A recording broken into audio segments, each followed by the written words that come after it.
중고차의 모든 것에서는 시운전과 리포트 점검이 무료며 최대 1년 2만 킬로 보증이 가능합니다. 구매부터 AS까지 중고차는 안녕하세요, 중고차의 모든 것입니다. 자, 오늘은 제가 어디를 가고 있냐, 중고차 매매 단지를 가고 있어요. 중고차는 아직 한 번도 안 사봤지만 고민 중이다, 중고차 시장이 아직 어떤지 잘 모른다 하시는 분들도 많을 거란 말이에요. 그런 분들을 위해서 지금 내가 생각했을 때 중고차 시장은 이럴 것이다, 상상과 현실에 대해서 여러 가지 방면들에 대해서 좀 다뤄볼 거니까요, 영상 끝까지 한번 봐주시면 좋은 중고차 구입에 성공을 할 수 있습니다.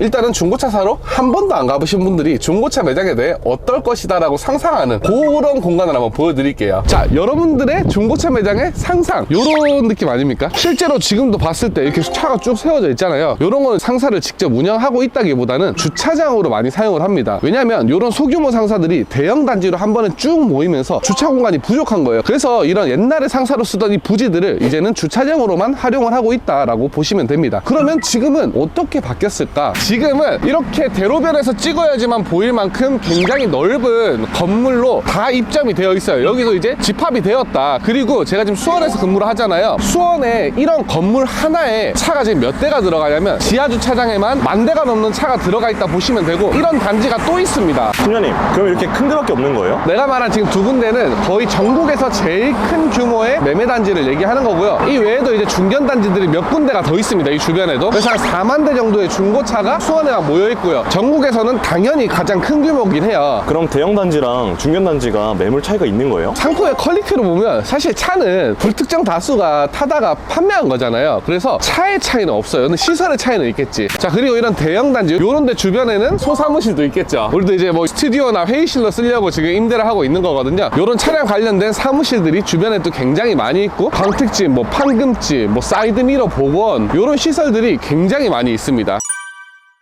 그리고 중고차 매물에 관한 얘기를 좀 해보려고 하는데, 인터넷에 보면 저도 얼마 전에 벤츠 90만 원 올리긴 했는데 벤츠를 200만 원에 살 수 있다, 이런 영상들도 많다 보니까 실제로 그렇게 살 수 있다, 나도 살만한데 라는 생각을 하시는 분들이 많더라고요. 그런데 실제로 탈만한 수입차들은 몇백만 원짜리는 없다 보셔야 돼요. 이게 중고차를 한 번도 안 사본 분들이 착각을 하시는 게, BMW가 한 900만 원에 올라왔다 칠게요. 이 신차가가 6천만 원, 7천만 원 하는 BMW가 왜 900만 원에 팔고 있을까를 생각을 한번 해봐야 되는데, 그냥 앞에 있는 금액만 보고 사니까 부가적으로 뒤에 오는 것들, 생각하지 않았던 것들에서 오는 데미지를 감당을 못하고 중고차 딜러들 다 사기꾼이다, 이런 얘기가 나오는 거예요. 그런데 제 생각에는 반대로도 생각을 해봐야 된다는 거죠. 왜 6천만 원짜리 차가 900만 원에 팔고 있고 1억짜리 차가 한 4천만 원에 팔고 있고, 이런 걸 생각을 해봐야 된다니까. 차는 얼마 주고 샀든 사는 금액이면 끝나야 되라고 한다면 신차가 뭐가 필요합니까? 신차 AS센터에 가보면 차가 입고가 많이 돼 있어요. 그 말은 즉슨 신차도 고장이 난다는 겁니다. 하물며 중고차는 고장의 확률이 연식 키로수가 늘어날수록 많을 수밖에 없겠죠. 그리고 6천만 원짜리가 900만 원이 되어 있으면 연식 키로수가 오래되었겠죠. 그러니까 고장이 많이 날 수밖에 없겠죠. 그런 부분들은 확실히 인지를 하고 구입을 하셔야지 재정적으로든 마음적으로든 상처를 안 입을 수가 있습니다.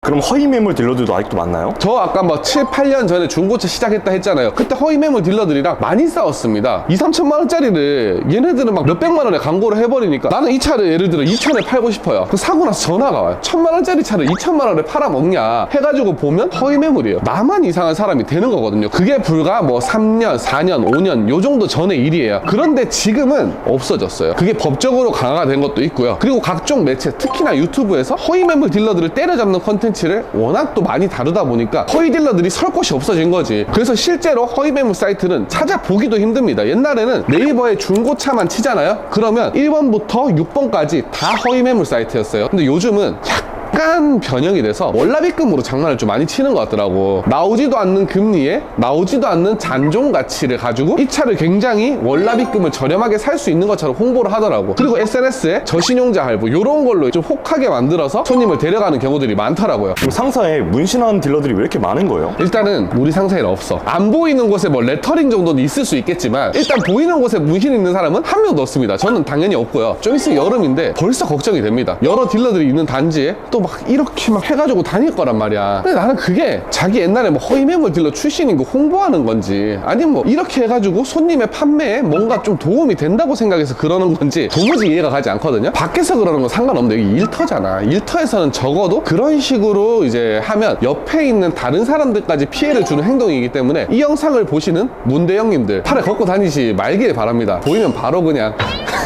근데 작년에 이거 비슷한 거 찍다가 문신딜러 지나가길래 바로 딴 데 쳐다봤다.